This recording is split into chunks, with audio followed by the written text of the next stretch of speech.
बोले श्री प्राणनाथ प्यारे की जय। श्री सतगुरु महाराज जी की जय। श्री पन्ना धाम की जय। सर्व सुंदर साथ की जय। बंदो सतगुरु चरण को करो सुप्रेम प्रणाम। अशुभ हरण मंगल करम धन्य श्री देव चंद्र जी नाम। श्री प्राणनाथ निज मूलपति श्री महराज शुभ नाम। तेज कुंवर श्यामा युगल को पल पल करो प्रणाम। पल पल करो प्रणाम। श्री प्राणनाथ तुम सत्य हो तुमसे चलत जहाँ। मैं अधीन करनी महाग्रह की लाज। महाग्रह की लाज। बोलो श्री प्राणनाथ प्यारे की। सुंदर साहब जी, अब हम अपने परम धाम के 25 पक्षों में घूमेंगे जो मेरे धाम धनी के सुंदर चरण हैं। तो सबसे पहले हम चरणों की थोड़ा वंदना करते हैं। चरण कमल पर वारी वारी इन चरणों से निष्बत हमारी। चरण कमल पर वारी वारी इन चरणों से निष्बत हमारी। हृदय में जब चरण आए हृदय में जब चरण आए नींद भरम की पाश नाए। इनके उजाले मिटे अंधियारे। वारी वारी वारी चरण कमल पर वारी वारी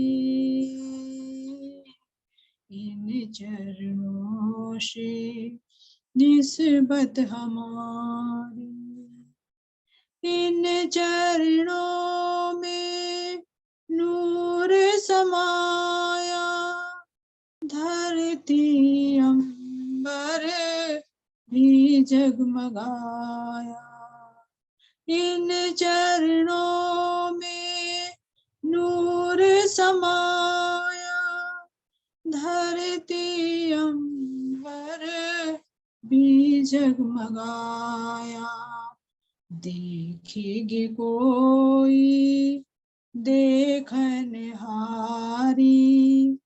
वारी रे वारी वारी रे वारी चरण कमल पर वारी रे वारी इन चरणों से निष्बत हमारी।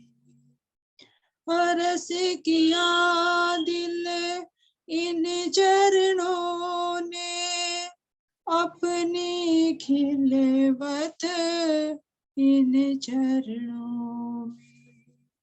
हरस किया दिल इन चरणों ने अपनी खिलवत इन चरणों में। कोमल चरण महासुखकारी वारी रे वारी वारी रे वारी कोमल चरण महासुखकारी वारी रे वारी, वारी रे वारी। चरणों बैठा साथ भराए, जिथ थे हमको खेल दिखाए। चरणों बैठा साथ भराए, जिथ थे हमको खेल दिखाए। पर आत्म चरणों में हमारी, वारी रे वारी, वारी रे वारी। पर आत्म चरणों में हमारी, वारी रे वारी, वारी रे वारी। चरण कमल पर वारी रे वारी, इन चरणों से निष्बत हमारी, इन चरणों से निष्बत हमारी। बोले श्री प्राणनाथ प्यारे की जय, श्री सद्गुरु महाराज जी की जय। धामधनी के सुंदर कोमल चरणों में हम सब सुंदर साथ का कोटि कोटि प्रेम प्रणाम। धामधनी से यही विनती है कि सब धाम मेरे धामधनी के चरणों के ही प्रकाश है। ये गली गली जर्रा जर्रा सब धामधनी के चरणों का प्रकाश है। हमें अपनी मेहर में लेकर हमें अपने इस धाम में घुमाए, इनकी वास्तविकता का अनुभव कराए और हमारे हृदय में वो प्रेम की लीला को उजागर करे, ताकि हम अपने परम धाम के सुखों को इस झूठे जीवन में बैठकर भी उनका रसवादन करें। बोले श्री प्राणनाथ प्यारे कीजिए। चलिए चौपाई ले लीजिए। ठीक है। खेल करे जब इन मोलो, धनी सुख देत शयन को। कई विध खेल कहूं केते, आवे ना जुबा मो। जब इन मोहलातों में आकर खेलते हैं, तब धाम धनी समस्त सुंदर साथ को अनेक प्रकार के सुख प्रदान करते हैं। यहाँ कई प्रकार के जो खेल खेलते हैं, उनकी संख्या कितनी कहूं, वह तो जुबान पर आती ही नहीं है, आती ही नहीं। तो राज्य महाराज जी के मूल में ही चलते हैं, क्योंकि जो हमारे पक्ष है सब क्या है, ये धामधनी के ही हृदय का प्रकाश है। उनका ही हृदय अनंत रूपों में लीला कर रहा है। तो अब मोहल्लों की बात किसी कर रहे हैं, कुंज और निकुंज। तो जब धामधनी का हृदय है, हृदय का ही ये प्रकाश है, तो क्या कुंज और निकुंज अलग थोड़ी है? नहीं, इनमें भी वही धामधनी के अंतःकरणों की ही लीला है, उन्हीं के इंद्रियों की लीला है, जिनमें हम आत्माएं आनंद लेते हैं।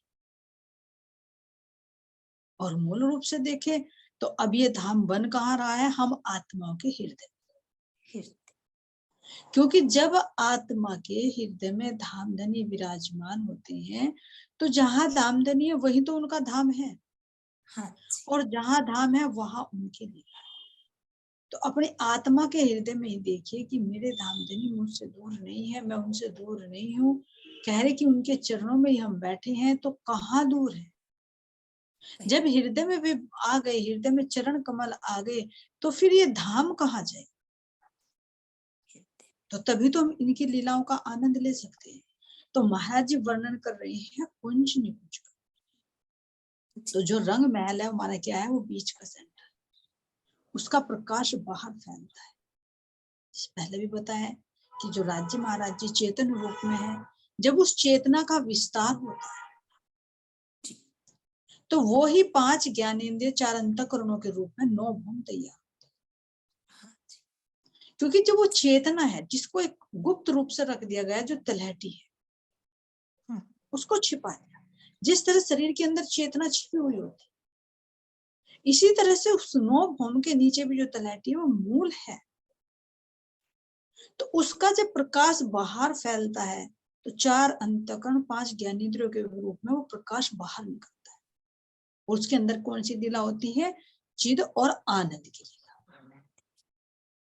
अब वो चिद और आनंद की लीला जब अंदर में हो रही है तो वो बाहर जब प्रकट होगी तो वो सत अंग पर आ जाएगी। जी तो अब सत अंग पर आएगी तो बाहर एक अद्वैत होते हुए भी स्वलीला अद्वैत की लीला हो, अनंत रूप धारण कर, अनंत पेड़ पौधों के रूप में धारण कर, लेकिन फिर भी क्या होगी? अनंत होते हुए भी अद्वैत है। तो ये कुंज और निकुंज यानी अंदर का ही प्रकाश जब बाहर प्रकट होता है तो देखे तो जैसे कुंज होता है, क्या होता है? कुंज चकोर, और निकुंज क्या है? गोल। तो यानी जब दसों दिशाओं की वृत्ति एक रूप हो जाती है, जैसे चित होता है, चित के अंदर क्या होता है? अब अगर चेतना के अंदर देखे तो चारों अंतःकरण एक रूप तो होते हैं, चारों अंतःकरणों के अंदर वो प्रकाश फैलता रहता है जो चेतना के अंदर होता है, उसी की ऊर्जा चलती है। और अगर अलग अलग देखेंगे चारों अंतःकरणों का प्रकाश तो वो चकोर की आकृति बन जाती है। तो हमारे आत्मा के अंदर ही जब लीला चलती है धाम देने की तो वो अंतःकरणों के माध्यम से भी चलती है और हमारे आत्मा के अंदर जो चेतना है उसके अंदर भी चलती है। तो जो दसों दिशा की वृत्ति एक रूप होती रहती है तो वही क्या बनता है? हमारा निकुंज। और जो चारों अंतःकरणों का प्रकाश अलग अलग फैलकर लीला करता है तो वो क्या बनता है? हमारा कुंज। तो इस कुंज वन के अंदर क्या है? बड़ो बड़ो वन के वृक्ष जो दो दो मंदिर की दूरी पर यहाँ पर आए। तो जो बड़ो वन के वृक्ष हैं इन्हीं के ऊपर सारी लताएं चढ़ी। अब बड़ो वन क्या देखे? यानी हमारी आत्मा के अंतःकरण में, हमारी आत्मा के अंदर जो ये मेरे धाम धनी के बड़ा बड़ा ज्ञान आ रहा है, बड़ा बड़ा आनंद आ रहा है, इस संसार से हटकर सबसे बड़ा है, सर्वश्रेष्ठ है, तो यही तो मेरे अंदर बड़े वन बन गए। हाँ जी, यही तो कौन से बड़े वन बने। और ये वन भी कैसे है? जवाहरातों। ये नहीं कहा कि कोई ऐसी जैसे यहाँ लकड़ी के बनी हुई, कहा कि जैसा हमारा रंग महल है, जैसा मानिक मानिक पहाड़ है, जैसा हमारा पुखराज पहाड़ है, जैसा हमारा 24 आस का महल है, रत्नों का बना हुआ है, ऐसे ही हमारे ये वृक्ष भी रत्नों के जवाहरात। तो जवाहरात तो बताई क्या है? ये अंतर हृदय के गुण हैं जिनको जवाहरातों की नगु की उपमा देकर बनाया। तो यही अंदर के गुण जब वृक्ष के रूप में होते हैं, क्यों? क्योंकि यहाँ माया के गुण नहीं है, ये धामधनी के गुण है। तो क्यों नहीं विशाल हो, क्यों नहीं बड़े? तो यही आत्मा के हृदय में बड़ो वन के ही वृक्ष बनते हैं, सारे गुणों को जो मिलाकर बनते हैं, और इनके ऊपर एक के अंदर अनंत क्या चढ़ती हैं? जो विचार आते हैं, एक के बाद एक, एक के बाद एक। क्यों? क्योंकि खैर महाराज जी, लहरे आवे मेहर सागर, हो भी सूक्ष्म है। जब धामधनी आत्मा पर मेहर करके आत्मा के हृदय को परमधाम बना लेते हैं तो कितनी लहर पे लहर उठती है, कितने अनंत विचार आते हैं। किसके कारण? सेवा के कारण। तो इसी सेवा रूपी वृक्ष के ऊपर तो ये अनंत विचार रूपी बेल लग जाती है। जी जी। तो इन्हीं बेलों के ऊपर क्या है? इन बेलों के अंदर खुशबू है, चेतन है भी, सब है इनके अंदर भी। तो जो खुशबू है उसी खुशबू से क्या बनेंगे? फूलों की खुशबू बन जाएगी। आनंद रूपी क्या बनेंगे? फूल बनेंगे। क्योंकि जब सेवा होगी तो क्या होगी? मान लीजिए एक से निकला राजी महाराज जी से निकला श्यामा जी के अंदर, श्यामा जी से निकला रूहों के अंदर, एक रूह से सब रूहों के अंदर जा रहा है, तो क्या हुआ? ये बेल की भांति तो बढ़ता जा रहा है। अब इन बेलों के ऊपर क्या आती है? क्या कर रही है? सेवा। तो ये हरे रंग की। अब इसके अंदर क्या है? आनंद मिलता है। तो यही तो आनंद रूपी फूल है। हाँ जी। अब इस आनंद में क्या? भीनी भीनी महक जो आत्मा को आनंदित कर रही है। तो ये महक ही तो इसके ऊपर सुंदर पुष्प बन गए। और इसके अंदर क्या है? रस है। इस आनंद के अंदर रस है, हर एक गुणों के अंदर रस है। तो ये ही क्या बन जाएंगे? हमारे रसीले फल बन जाएंगे। तो ये सारे अंतर आत्मा में ही बनते हैं और इन्हीं के क्या बन जाते हैं? मंदिर बन जाते हैं। यानी इतने घने हो जाते हैं, इतने घने हो जाते हैं, तो क्या बनते हैं? जब चारों अंतःकरणों का प्रकाश एक दूसरे से मिलता है और इनके अंदर पेड़ों की शोभा होती है, तो इनसे क्या बन जाते हैं? हमारे मंदिर। मन क्या रहे? घने मंदिर बनते हैं। तो मंदिर में कैसे? इन्हीं पेड़ों के, इन्हीं पत्तों के, इन्हीं फूलों के, इन्हीं फलों के, सबके ये मंदिर बनते हैं। इनके अंदर बीच बीच में कह रहे कि उज्जवल रेती। रेती कौन सी? जिमी पर। तो आत्मा का हृदय भी तो निर्मल होगा, वो जिमी भी तो निर्मल होगी, उसके अंदर भी तो सारे गुण होंगे। तो आत्मा रूपी जिमी पर कितनी लीलाएं होंगी। हाँ जी, अनंत। तो क्या उसका वर्णन कर सकते हैं? यहाँ भी ना, वर्णन नहीं किया जा रहा है। जो आत्मा के हृदय में बैठकर धामधनी अनंत लीलाएं कर रहे हैं, तो परम धाम की उस शब्दातीत लीला को कैसे वर्णन किया जाए? तो अनंत तरह की लीलाएं करते हैं। क्या कह रहे हैं?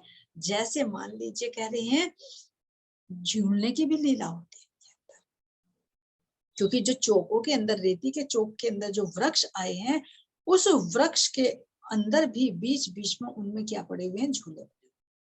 और जो कुंज और निकुंज हमारा चकोर बना हुआ है, जो 83 मंदिर का जो घेर कर आता है, तो ये मंदिर भी फूल पत्तियों के बने हुए हैं।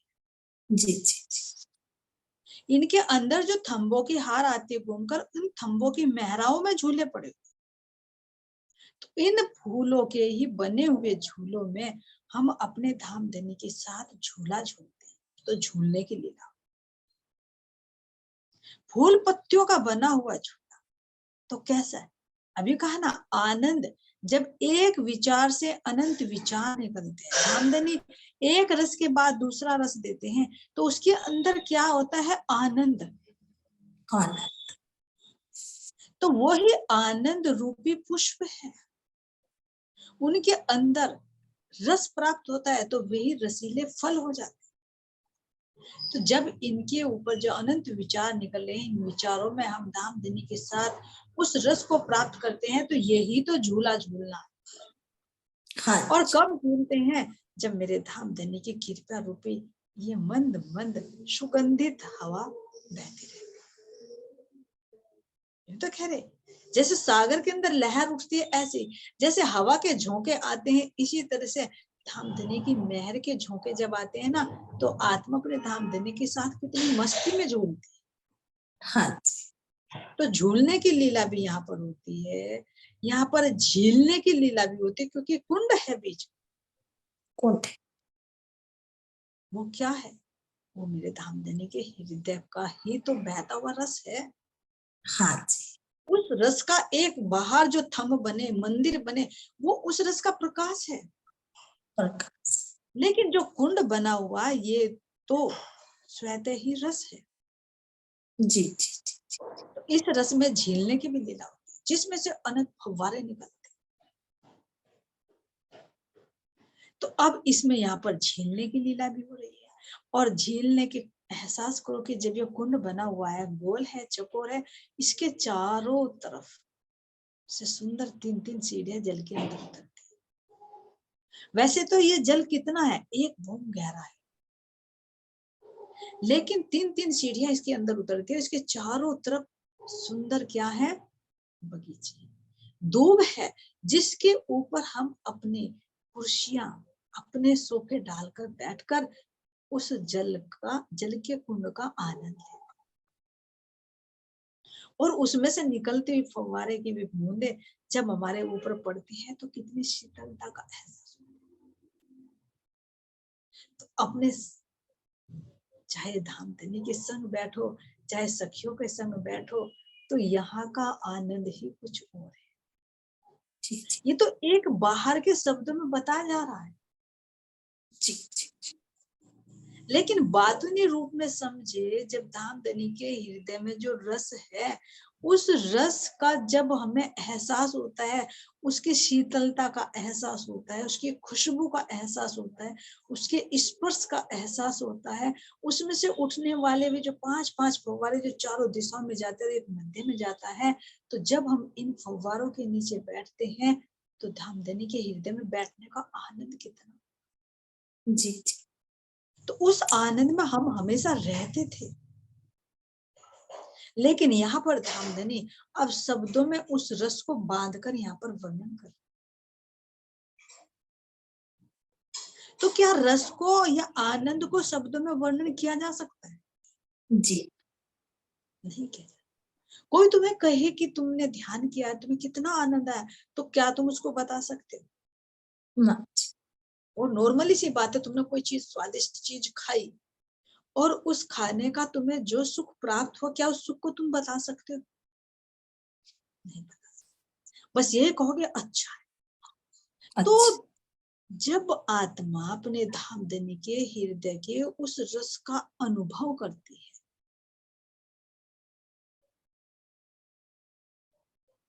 तो उसको यहाँ शब्दों में कैसे वर्णन नहीं कर सकते। लेकिन फिर महाराज जी कह रहे हैं कि बका रस वर्णन किया ले मसाला इतका, परम धाम का मैंने वर्णन किया है तो यहाँ के शब्दों में किया है, लेकिन ऐसे ना करूं तो फिर कैसे करूं? तो यहाँ पर हम अपने धामधनी के संगीन कुंडों में झीलने का भी आनंद लेते हैं। इस कुंड के जो चारों तरफ घेर कर सुंदर धूप आए हैं, उसके ऊपर सिंहासन कुर्सियां बिछी हुई हैं, वे भी फूलों की। उनके ऊपर अपने धामधनी के संग बैठकर कैसे, और यहाँ पर क्या होता है, पशु पक्षी भी आते हैं, जल के जीव भी यहाँ पर है, वे भी अनेक तरह की लीलाएं करके दिखाते हैं। जी जी जी। ये एक तालाब का भी वर्णन है। अब इस कुंड का प्रकाश जितना फैलेगा, जो इस रस के अंदर है, वही प्रकाश बाहर फैलेगा, तो वही थंबों के रूप में अलग अलग प्रकट हो जाएगा। क्यों? क्योंकि ये ऐसा जल तो नहीं है कि यहाँ के जल की बातें है कि रंगहीन है, गंधहीन है, स्वादहीन। ये अलग है। इसके अंदर सब रंग है, सब रस है, सब खुशबू है, सब गुण है, क्योंकि ये भी नूरमय है, चेतन है। मूल रूप से कहे तो मेरे धामधनी के हृदय का रहता हुआ प्रेम रस है। तो इस प्रेम रस में क्या नहीं है? सब गुण है। तो वे ही गुण जब अलग अलग बाहर प्रकट होंगे, एक तो फव्वारों के रूप में तो हो ही रहे, लेकिन जो जिमी के अंदर का जो प्रकाश बाहर फैलेगा, तो जिमी के अंदर का प्रकाश वही थंबों के रूप में सुशोभित हो जाएगा। वही जो पहला बगीचा आएगा, तो वो बगीचे के अंदर फूल पत्तियों के रूप में प्रकट हो जाएगा, क्योंकि जिमी का प्रकाश ही जिमी के अंदर जो भरा हुआ है, वो ही बाहर प्रकट हो रहा है। हाँ, जैसे यहाँ जिमी के अंदर, जैसा जिमी का भाव होता है, स्वभाव होता है, जैसी होती है उसके अंदर बीज होता है, तो वैसी ही वनस्पति होती है। हाँ जी। पहाड़ों पर देखो तो अलग तरह की वनस्पति है, रेगिस्तान में देखो तो अलग तरह की है, जहाँ पर जल अधिक होता है, समुद्र वगैरह होता है, वहां पर अलग तरह की है। तो जो जिमी के अंदर जिस तरह का बीज होता है, जिस तरह का उसके टेम्परेचर होता है, उसी के आधार पर तो वनस्पति होती है। हाँ, वो कहे तो जिमी का ही वो प्रकाश बाहर आता है। जो बीज जिसको कहा उद्बीज, जो वनस्पति बताए ना, वनस्पति उद्बीज यानी श्वेत, के अंदर बीज होता है। तो ये यहाँ नकल है, लेकिन परमधाम के अंदर उस जिमी के अंदर सब रस सब गुण है। तो वे ही गुण जब बाहर प्रकट होंगे, तो कहीं पेड़ पौधों के रूप में, कहीं फूल, उनके ऊपर फूल आ जाएंगे। अब यहाँ इससे आगे बढ़ेंगे तो थंबों के रूप में अलग अलग। तो ये थंब भी कैसे हैं? ये भी नूरमय है। और नूरमय होते होते भी इनके ऊपर भी ये बेल और लताएं चढ़ी हुई है। कहीं अंगूर की बेल लगी हुई है, बेलें देखो जितनी भी, सारी बेल देखो, फूलों की हो या फलों की, चाहे सब्जियों की हो, चाहे लौकी चाहिए, चाहे तुम्हें पेठा चाहिए, चाहे तुम्हें सेम चाहिए, जितनी भी चीज चाहिए, अंगूर चाहिए, अंगूर ले लीजिए, हर चीज की। क्यों? क्योंकि ये तो बता दिया कि यहाँ के शब्दों में वर्णन करो, लेकिन इनका मूल, हर एक चीज का मूल है। हर एक चीज का बाद में है। इसलिए कह रहे कि अगर एक शब्द का वर्णन करने लगूं तो उम्र बीत जाएगी, लेकिन एक का भी वर्णन नहीं हो पाएगा। नहीं, तो फिर मेरी रूह कैसे आनंद ले हर चीज का। तो इसलिए कह रहे कि मैं शब्दों में वर्णन कर रहा हूँ, यहाँ की बातों को ले लेकर, लेकिन इसके मूल में देखेंगे तो ये सब धामधनी के हृदय का प्रकाश है। इन थंबों का एहसास करो, अपने आप को महसूस करो कि हम हैं इन थंबों। ये थंब चेतन है, नूरमय है, इनके अंदर भी धड़कन है, ये भी बातें करते हैं। इनके ऊपर जो लताएं चढ़ी हुई है, ये भी कैसे कि जैसे आलिंगन किए हुए। तो जब हम इनको छूकर देखते हैं तो शीतलता का एहसास होता है। जी जी, जब इनको स्वरूप को देखते हैं तो हमें अपना स्वरूप इनके अंदर नजर आता है। ये कैसे लाड़ लड़ाते हैं कि एक थम इधर से एक थम इधर से, दोनों आपस में वे लताएं कैसी मेहराब बनाकर सुंदर झूला बना लेती हैं और कहती है आओ सुखियो तुम झूलने का आनंद लो। तो हम अपने प्रियतम के साथ में किस तरह से यहाँ पर झूला झूलते हैं। एक तो कुंड की शीतलता, ऊपर से इन फूलों की महक, क्योंकि सब में फूल ही फूल, एक शीतलता, क्योंकि जहां वृक्ष होंगे शीतलता तो ऑटोमेटिक। परम धाम की तो हर चीज में शीतलता है। हाँ यहाँ की बात ही नहीं कि यहाँ वृक्षों में शीतलता है, लेकिन अगर रेत देखे तो उसके अंदर गर्माहट होगी, नहीं। परम धाम में चाहे रेती है चाहे वृक्ष कुछ भी है, हर एक अंदर वो शीतलता है। और शीतलता भी ऐसी नहीं है कि जो तुम्हारी कप कपी बनाए। शीतलता भी बात नहीं, कैसी शीतलता जिसमें आनंद की अनुभूति। इन थंबों की शोभा, इनके बाद में जो वृक्ष बने हुए हैं, उन वृक्षों से सुंदर महल बने, मंदिर बने। तो इन मंदिरों में हमारे बैठने के लिए सिंहासन। अब ये भी हाँ चार दीवार देखो, देखा तो शायद एक बार फोटो में दिखाया था कि कैसे फलों के फूलों के किस तरह से हाँ मंदिर बने हो। जी, दिखाए थे। इनके दरवाजे भी सुंदर कांगरे की भांति नजर आते। तो इनके अंदर जो गलीचा बिछा हुआ मंदिर में, तो वो गलीचा भी फूल बेल पत्तियों का है। ऊपर छत है वो भी फूल बेल पत्तियों की है। चारों तरफ की जो दीवारें हैं वो भी फूल बेल पत्तियों की, फलों की है। जी जी, और जो हमारे बैठने के लिए जो सिंहासन, कुर्सियां, सोफे बनते हैं, तो वो दीवार के अंदर से ही लताएं बाहर की तरफ को बढ़ती है और सुंदर सोफे का रूप ले।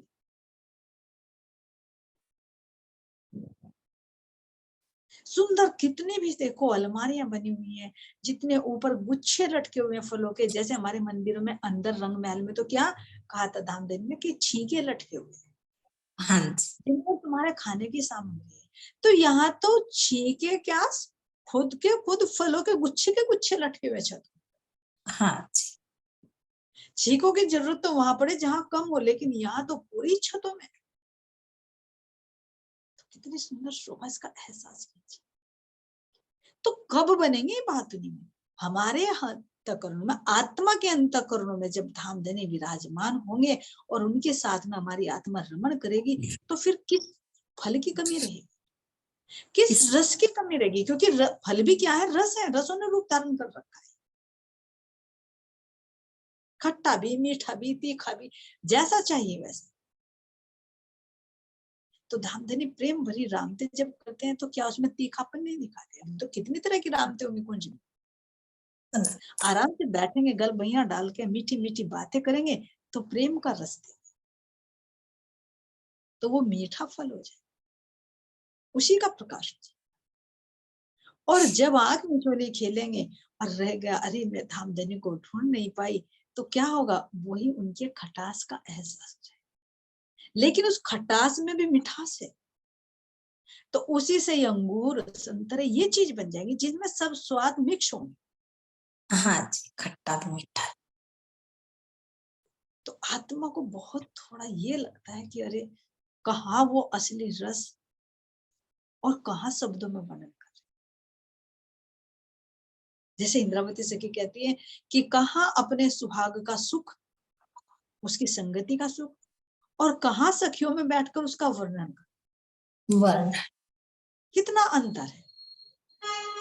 एक कोई फल को खाना उसका स्वाद लेना, और एक चार में बैठकर उसका वर्णन करना कि हाँ मैं रसगुल्ला खाया, तो कहाँ है उस बताने में? कुछ भी वो रस नहीं है, वो शीतलता, वो स्वाद नहीं मिलेगा, है उसी की। तो ये मैं धामधनी जब भी इंद्रावती सखी बार बार विरह करती है कि मुझे बड़ा दुख होता है कि मैं शब्दों में वर्णन करी ना कहने वाली बात कह रही हूँ, और वो भी कैसे, उस सत्य बात को, उस आनंद की बात को यहाँ के छोटे शब्दों में। लेकिन ऐसा ना करो तो मेरी रूह कैसे आहार ले, हाँ क्योंकि भूल गए उस सुख को। तो कम से कम जब शब्दों में वर्णन करती हूँ तो मेरी रूह कुछ तो खुशहाली लेती है, कुछ तो आनंद हाँ लेती है। हाँ इसीलिए कहा कि शब्द ना पहुंचे सुभान को तो क्यों कर रही है चुप, जी जी जी क्यों चुप रहो, मैं भले ही शब्द नहीं पहुंचते, लेकिन शब्दों के माध्यम से दिल कान जुबा ले चलत हक तरफ वही हाँ जी वही ले चलत। ये शब्दों में भी बल है, क्योंकि बल ये शब्द में प्यार है इस हद भूमि में बैठे। हाँ जी इसलिए कहा कि चुप रहने से तो कुछ कहना बेहतर है कि धामधनी के हुक्म से ही उस शब्दातीत को, उस अक्षरातीत को यहाँ शब्दों में वर्णन किया जा रहा है। जी इसका एहसास करें कि ये कुंज निकुंज क्या है, हमारी आत्मा के ही अंतःकरण है, हमारे आत्मा का ही हृदय है। जब धामधनी इसमें विराजमान होते हैं तो हम कितनी तरह के इसके अंदर रामते करते हैं, उनका वर्णन शब्दों में नहीं किया जा सकता। जी इन मोल आगू घाट केल का, इस तरफ आगू बट घाट, तीन बाएं तीन दाहिने बीच घाट चांदनी पाट। इन पुलों की मोलातों के आगे एक तरफ केल का, दूसरी तरफ वट का घाट आया है। तीन घाट बाई ओर केल लिबोई व अनार के हैं, और दाहिनी ओर जांबू नारंगी, और वट के मध्य में पाट घाट की चांदनी शोभा देती है। देती है। तो अभी कुंज निकुंज में पूरा वर्णन, अभी कुंज निकुंज में पूरा प्रवेश नहीं करा है, फिर अभी धामधनी कहाँ का वर्णन कर रहे हैं, इन घाटों का वर्णन कर रहे हैं। क्यों? क्योंकि कह रहे कि बीच में पाट घाट है, तीन दाहिनी तरफ तीन बाई तरफ, और बीच में हमारा सुंदर पाट घाट है, जमुना जी पर सुंदर पुलों की शोभा है। तो अब यहाँ से जो हमारा बट घाट आता है, बट घाट के सामने से हमारा कुंज निकुंज वन शोभायमान शुरू हो जाती है। तो जो हमारा बट वन है, बट वन के अंदर कुंज निकुंज की शोभा आई है, तो इसका विस्तार अब आगे कैसे होगा, कैसे हम अपने धामधनी के साथ में इसमें रामते करते हैं, तो उनका वर्णन आगे किया जाएगा। बोले श्री प्राणनाथ प्यारे की जय, श्री सतगुरु महाराज जी की जय, श्री पन्ना धाम की जय, सर्व सुंदर साथ की जय। प्रणाम जी, सर्व सुंदर साथ के चरणों में कोटि कोटि प्रेम प्रणाम जी।